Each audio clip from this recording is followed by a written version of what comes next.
এক শেয়াল আর এক ভাল্লুকের গল্প। একসময় এক বনে এক ভালুক আর এক শেয়াল পাশাপাশি বাস করত। দুইজনের এমন বন্ধুত্ব ছিল যে বনের অনেকেই তাদের হিংসে করত। দুই বন্ধু একসঙ্গে ঘুরতে ঘুরতে একদিন এক নদীর তীরে এক শ্মশানে এসে হাজির হলো। আগের দিন কাছেরই কোনো গ্রামের লোকেরা তাদের এক আত্মীয়ের মৃতদেহ সৎকার করতে এসেছিল। এমন সময় প্রচন্ড ঝড় বৃষ্টি আসায় মৃতদেহটি আটপোড়া অবস্থায় ফেলে রেখেই তারা পালিয়ে গেছিল।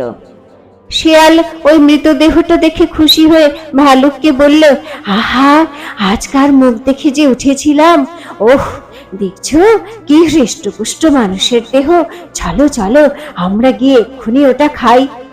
বলতে বলতে শিয়ালের মুখ দিয়ে লালা পড়তে লাগলো। ভালুক শিয়ালের কথা শুনে হেসে বলল, তুমি খাবে খাও, আমি তোমার মতো নীচ নই।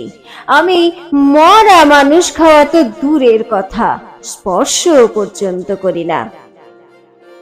ভালুকের এইরকম কথা শুনে শিয়াল কিছুমাত্র লজ্জিত না হয়ে তৎক্ষণাৎ বলে উঠল, বন্ধু, তুমি যা বললে সবই ঠিক, কিন্তু আমার কথা হচ্ছে, তুমি যদি জ্যান্ত মানুষ দেখলেই তাকে মেরে না ফেলতে, তাহলে আমি জোর গলায় বলতাম তুমি আমার চেয়েও উচ্চ শ্রেণীর প্রাণী এবং মহৎ।